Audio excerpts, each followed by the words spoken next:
Hello and welcome to the science classes. तो आज हम लोग करने वाले हैं बायोलॉजी का chapter first of class 11th the living world. तो इससे पहले भी इसका फर्स्ट पार्ट आ चुका है ऑलरेडी। वो उस वीडियो का लिंक आपको बिल्कुल आई बटन में मिल जाएगा। ओके, तो आप वहाँ से देख सकते हो और इसकी प्लेलिस्ट में भी देख सकते हो। तो हम लोग इसमें करेंगे क्या, इसमें हम लोग करेंगे डाइवर्सिटी इन द वर्ल्ड। हमारे पास बहुत बड़ा सिस्टम है, लिविंग ऑर्गेनिजम्स का सिस्टम बहुत बड़ा है। उसमें कितनी ज़्यादा डाइवर्सिटी है, यानी कि कितने सारे डिफरेंसेस हैं उन सब में, है ना। हर एक लिविंग क्रिएचर में डिफरेंस होता है दूसरे लिविंग क्रिएचर से। तो वो हम लोग डिस्कस करेंगे इसके अंडर। फिर आता है नीड फॉर द क्लासिफिकेशन। अब इतना बड़े सिस्टम को पढ़ने के लिए उसको छोटे छोटे पार्ट्स में तो डिवाइड करना ही पड़ेगा ताकि उसकी इफ़ेक्टिवली स्टडी की जा सके, है ना। तो हम लोग देखेंगे कि क्लासिफिकेशन की ज़रूरत क्यों पड़ी। तो वो तो मैंने बता ही दिया कि स्टडी के लिए, फिर भी एक बार दोबारा से देख लेंगे। Then the uses of taxonomy. Classification के अंडर हमारे पास एक आएगी टैक्सोनॉमी और सिस्टमैटिक्स। उसके यूजेस क्या क्या हैं वो हम लोग देखेंगे। Then the nomenclature. तो अब कोई भी लिविंग ऑर्गेनिज्म है उसका एक नाम तो होगा ही, है ना। तो उनके साइंटिफिक नेम्स किस प्रकार से दिए जाते हैं वो भी हम लोग इसी के अंडर देखेंगे। Then the taxonomic aids. So taxonomy किसके अंडर आ जाता है, वो आ जाता है क्लासिफिकेशन के अंडर। और टैक्सोनॉमी के अंडर फिर हमारे पास 5 और टर्म्स आती हैं। Herbaria, botanical gardens, zoological parks, monograph और मैनुअल। तो ये हम पूरा इस वीडियो में देखेंगे। ओके, तो चलो शुरू करते हैं अभी आगे। तो first is the diversity in the living world. Diversity होती क्या है? द लिविंग वर्ल्ड और biodiversity is the occurrence of a variety in the living beings as to their size, their structure, their colour and habits. तो diversity क्या है? हमारे पास इतना बड़ा लिविंग सिस्टम है, उसके अंदर जितने भी हमारे पास लिविंग बींग्स हैं उनके साइज में, उनके स्ट्रक्चर में, उनके कलर में, उनकी हैबिट्स में, सब में चेंजेस देखने को मिलती है, सब में डिफरेंसेस हैं। तो उसको बोल दिया जाता है डाइवर्सिटी। अब तक हमारे पास कितने 1.7 टू 1.8 मिलियन ऑर्गेनिजम्स जो हैं उनको हम लोग जान चुके हैं, है ना, उनके बारे में स्टडी कर चुके हैं। लेकिन अभी भी बहुत सारे ऐसे लिविंग ऑर्गेनिजम्स हैं जिनको हम लोग रेगुलरली डिस्कवर किया जा रहा है साइंटिस्ट्स के थ्रू। ओके, देन इतनी ज़्यादा हमारे पास जो लिविंग ऑर्गेनिजम्स का इतना बड़ा सिस्टम है, तो उस इतने बड़े सिस्टम को पढ़ने के लिए हम लोगों को उसको क्लासिफाई करना पड़ेगा, यानी कि उसकी क्लासिफिकेशन करनी पड़ेगी और उसका एक नोमेनक्लेचर भी रखना पड़ेगा। Then the terms systematics, taxonomy और classification are often use interchangeably. तो हम लोग क्लासिफिकेशन, टैक्सोनॉमी और सिस्टमैटिक्स इनको इंटरचेंजेबली यूज़ कर लेते हैं, लेकिन इनमें कुछ माइनर से डिफरेंसेस हैं। तो उन डिफरेंसेस को देखते हैं। सबसे पहले देखते हैं systematics. The study of the study of diversity of organisms, their comparative and evolutionary relationship based on comparative anatomy, ecology, physiology, biochemistry and other fields is known as the systematics. तो इसमें mostly हम लोग क्या करते हैं, comparative study करते हैं। Okay, हर angle से क्या की जाती है, कंपैरेटिव स्टडी की जाती है between the living creatures. Then the taxonomy, it deals with the study of the principles and procedure of the classification, nomenclature and identification. Taxonomy के अंदर क्या, उसके अंदर हम लोगों ने की कंपैरेटिव स्टडी। ओके, लेकिन यहाँ पर क्या है कि हम लोग इसके पूरे के पूरे क्लासिफिकेशन, नोमेनक्लेचर और आइडेंटिफिकेशन के पूरे प्रिंसिपल्स, ये प्रिंसिपल्स और प्रोसीजर्स, ओके, उनके बारे में स्टडी करते हैं। उसको बोल दिया जाता है टैक्सोनॉमी। फर्स्ट टाइम ये टर्म किसने कॉइन की थी? डी कैंडले ने। ओके, डी कैंडले ने ये की थी coined. Then the taxonomic knowledge requires the study of the. तो अभी हम लोग को टैक्सोनॉमी को पढ़ने के लिए हमें कुछ और भी ब्रांचेस की स्टडी आनी चाहिए, जैसे morphology, the cytology, embryology, ecological relationship, genetics, biochemistry. Okay, biochemistry भी आनी चाहिए हम लोगों को, इकोलॉजिकल रिलेशनशिप्स भी पता होने चाहिए लिविंग ऑर्गेनिजम्स के आपस में, एम्ब्रियोलॉजी भी पता होनी चाहिए उनके बारे में। तो हम लोग को टैक्सोनॉमी करने के लिए कुछ और भी स्टडी आनी चाहिए, उसके बाद ही हम लोग टैक्सोनॉमी को कर पाएंगे अच्छे से। देन आता है क्लासिफिकेशन। सो ये क्या है, ये टैक्सोनॉमी का एक सब टॉपिक है, यहाँ बोल सकते हो कि सिस्टमैटिक का एक सब टॉपिक है, जो कि डील करता है with the arranging of organisms into groups or categories according to a systematic plan on the basis of their similarities in their differences and their relationship. तो इसमें अरेंज किया जाता है लिविंग ऑर्गेनिजम्स को उनकी सिमिलैरिटीज़ के बेसिस पर, उनके डिफरेंसेस के बेसिस पर और उनके रिलेशनशिप के बेसिस पर. Okay. Then identification. it is assuming an organism its correct name and place it in its proper taxonomic category. तो आइडेंटिफिकेशन के थ्रू क्या किया जाता है, उसको एक उसकी प्रॉपर टैक्सोनॉमिक कैटेगरी के अंदर क्या किया जाता है, उसके प्लेस कर दिया जाता है. ओके.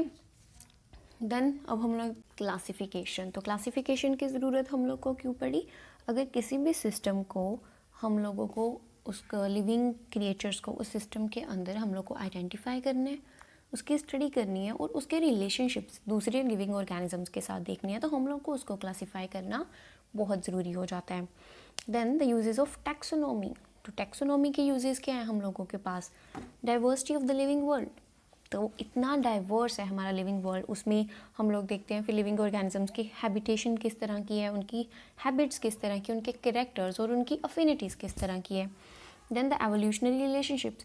तो इससे हम लोग ये भी देख सकते हैं कि जब वो लोग इवॉल्व हो रहे थे तो उनके रिलेशनशिप किस तरह के थे. Okay. Then other biological sciences. और भी बहुत सारी बायोलॉजिकल साइंस की ब्रांचेस को पढ़ने के लिए हम लोग इसको यूज़ कर सकते हैं. Harmful organism. हम लोग को पता चल जाता है कि एक पर्टिकुलर सेट ऑफ क्लासिफिकेशन का जो है वो हमारे पास क्या है, हार्मफुल ऑर्गेनिजम्स है. Okay. Then the medicinal plants. हम लोग को ये भी पता चल जाता है कि पर्टिकुलर करेक्टरिस्टिक वाला जो भी प्लांट होगा वो हमारे पास कुछ ना कुछ मेडिसिनल वैल्यू रखता होगा. तो ये भी हम लोग को कहाँ से पता चल जाता है, उसकी क्लासिफिकेशन की वजह से, टैक्सोनॉमी से. Balance of nature. Balance of nature को बनाए रखने के लिए भी टैक्सोनॉमी हम लोग को काफ़ी हेल्प करता है. Then breeding. उनको हम लोग को कई बार क्या होता है कि जो काफ़ी ज़्यादा इंडेंजर्ड स्पीसीज होती हैं उन लोगों की कैप्टिव ब्रीडिंग करवाई जाती है. तो कैप्टिव ब्रीडिंग करवाने के लिए देखने में कई बार क्या होता है कि दो ऑर्गेनिजम्स देखने में सेम होते हैं लेकिन वो एक्चुअल में सेम नहीं होते, उनमें कुछ डिफरेंसेस होते हैं. तो ब्रीडिंग करवाने के लिए भी हम लोग वहाँ से एक पर्टिकुलर सेट उठाते हैं कैरेक्टरिस्टिक का. Okay. Then the new sources of food. Obviously हम लोग देखेंगे कोई भी प्लांट या कोई भी एनिमल जो कि कुछ टॉक्सिक ना हो, पॉइजनस ना हो, तो उसको हम लोग ऐसा फूड यूज़ कर सकते हैं. Then indicator organisms. हमारे पास इंडिकेटर ऑर्गेनिजम्स होते हैं, उनके हैबिटेशन को पता कर लिया जाता है, उन लोगों के पता कर लिया जाता है कि वो किस टेम्परेचर में सर्वाइव कर सकते हैं, किस सैलिनिटी में, अगर मरीन है तो किस सैलिनिटी में रह सकते हैं. तो वहाँ से हम लोगों को इंडिकेशन मिल जाती है कि हम लोगों के इन्वायरमेंट वहाँ पर किस तरह का है. जैसे बटरफ्लाइज हो गए, वो हमारे पास इंडिकेटर ऑर्गेनिजम्स हैं. ओके. देन द फॉरेस्ट्री को बचाने के लिए भी हमारे पास टैक्सोनॉमी काफ़ी हम लोगों को हेल्प करता है. Then nomenclature. तो नोमेनक्लेचर में तो दो तरह के हैं ना, नाम दिए जाते हैं. एक तो हमारी वर्नैकुलर लैंग्वेज जैसे कि लोकल नाम दे दिए जाते हैं. देन फिर आते हैं साइंटिफिक नेम्स. साइंटिफिक नेम्स हमारे पास कुछ रूल्स के साथ आते हैं, ऐसे ही नहीं किसी को भी साइंटिफिक नेम दे दिया जाता. तो पहले क्या है कि scientific name consisted of two parts. First is genus and second is species. तो हमेशा दो पार्ट में होता है साइंटिफिक नेम हमारे पास. तो फर्स्ट पार्ट हमेशा जीनस का होता है, उसके जीनस को आगे लगाया जाता है, पीछे उसकी स्पीसीज को लगाया जाता है, सेकंड वाला part. Then the genus name is written first. It is like a noun. Its first letter is always capital. तो जीनस का जो भी हम लोग शुरू में लिखना शुरू करेंगे तो हमारे पास सबसे पहला जो वर्ड होगा, जो भी हम सबसे पहले लिखेंगे हम लोग, वो हमेशा कैपिटल लेटर में होगा. ओके. एंड जो जेनेरिक नेम होता है वो काफ़ी छोटा होता है. देन नो टू प्लांट्स और animals genera can have the same name. किसी भी दो हमारे पास कोई भी दो लिविंग ऑर्गेनिजम्स के जो भी हमारे पास नाम होंगे वो सेम नहीं हो सकते. The species name generally begins with a small letter but exceptions can be made. तो जीनस का तो हम लोग हमेशा कैपिटल से शुरू करते हैं, लेकिन स्पीसीज़ को हम लोग स्मॉलर से भी शुरू कर सकते हैं, लेकिन एक्सेप्शंस हैं इसमें भी, यानी कि कैपिटल से भी कर सकते हैं, कुछ ना कुछ एक्सेप्शंस इसमें भी हो सकती हैं. Then the names are derived from the Latin language. तो हम लोग नाम हमेशा जो साइंटिफिक नेम रखे जाते हैं वो हमेशा लैटिन लैंग्वेज से रखे जाते हैं. लैटिन लैंग्वेज से क्यों रखे जाते हैं? Because it's a dead language, जिसको अभी हम लोग आम बोलचाल की लैंग्वेज में यूज़ नहीं करते, तो इसलिए हम लोग वहाँ से साइंटिफिक नेम लिए जाते हैं वहाँ से. Then the two word scientific names is appended the name of the author who first validified describe the same. तो अगर दो ऑथर्स ने सेम ही स्पीसीज़ को, सेम ही लिविंग ऑर्गेनिज्म को डिस्कवर किया है, तो जिसका ज़्यादा वैलिड होगा उसका नाम दिया जाएगा उसको. ठीक है, दोनों का नाम नहीं दिया जा सकता. और साइंटिफिक नेम हमेशा इटैलिक्स में लिखा जाता है, यानी कि इस तरह से, है ना. वैसे तो इस तरह से जाता है सब कुछ, लेकिन वो इस तरह से लिखा जाता है. Then the scientific name retains its original spelling. तो साइंटिफिक नेम हमेशा अपनी ओरिजिनल स्पेलिंग्स को रिटेन करके रखता है. उनमें कुछ भी चेंजेस नहीं आते. जैसे हमारी लैंग्वेजेस में चेंजेस आते जाते हैं, वैसे इनमें बिल्कुल चेंजेस नहीं आते, क्योंकि फिर मिसप्रिंट की प्रॉब्लम हो सकती है और स्पेलिंग की मिस्टेक भी हो सकती है ना. Then the scientific name, okay ये हो गया. When a binomial is changed, the name of the original author is kept in brackets. अगर किसी ऑथर ने उसको पहले डिस्कवर किया हुआ था, उसके नाम पर था, लेकिन उसमें कुछ चेंजेस कर दिए गए, तो क्या किया जाता है, वो ऑथर का नाम ब्रैकेट में लिख दिया जाता है. Then in case of an organism had been given more than one name, the earlier legitimate one is recognised to be valid. तो क्या होगा, जब हमारे पास एक ही ऑर्गेनिज्म को एक से ज़्यादा नाम दे दिए गए, 2 नाम दे दिए गए मान लो, तो वहाँ पर जो सबसे ज़्यादा लेजिटिमेट होगा, पहले वाला ना, या फिर जो भी सबसे ज़्यादा लेजिटिमेट होगा, जो पूरी की पूरी कंडीशंस को सेटिस्फाई करेगा, उसको वैलिड माना जाएगा, उसको रिकॉग्नाइज किया जाएगा. Then the taxonomic aids. The taxonomist collect specimens from the field, preserve and store the same for later verification and references. तो टैक्सोनॉमिक्स क्या करते हैं, स्पेसिमेंस को कलेक्ट किया जाता है, उनको प्रिजर्व करते हैं और स्टोर करते हैं, ताकि बाद में उनकी वेरिफिकेशन की जा सके या उनकी एज ए रेफरेंस ली जा सके किसी और स्टडी में. जिसमें सबसे पहले आता है हर्बेरिया. तो सबसे पहले आता है हर्बेरिया. हर्बेरिया में क्या किया जाता है कि जितनी भी कलेक्शंस की हुई हैं उनको ड्राई कर लिया जाता है, प्रिजर्व कर लिया जाता है, या प्रिजर्व कर लिया जाता है एक शीट्स के अंदर. Okay. Then some plants parts are also kept in. तो कुछ ऐसे प्लांट्स के पार्ट होते हैं जिनको कि ड्राई नहीं किया जा सकता, तो उनको क्या किया जाता है, लिक्विड प्रिजर्वेटिव में रख लिया जाता है. ओके, ताकि उनकी बाद में कुछ वेरिफिकेशन की जा सके और उनकी स्टडी की जा सके. Okay. Then the botanical gardens.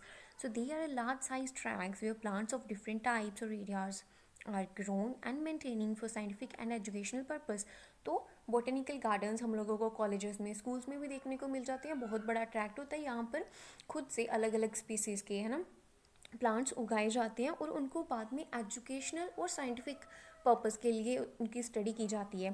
Then geological parks they are large enclosed areas where wild animals are kept and nourished in enclosures akin to their natural habitats. Animals kept zoological parks and zoos are used for familiarizing children and other with wild animals. तो यहाँ पर क्या है, wild animals को रख लिया जाता है और यहाँ पर चिल्ड्रंस को इंट्रोड्यूस करवाया जाता है वाइल्ड एनिमल्स के साथ. उनकी फॉर्मलाइजेशन की जाती है कि हाँ, अगर हम लोग यहाँ पर हैं तो ये भी इसी अर्थ पर रह रहे हैं और इनकी एग्जिस्टेंस भी उतनी ही इम्पोर्टेंट है जितनी कि आपकी. Then monograph is a book or essay which gives a comprehensive account to all available information about a genus, a family or a high category of grouping at the time of its publication. It is a very highly useful taxonomic aid.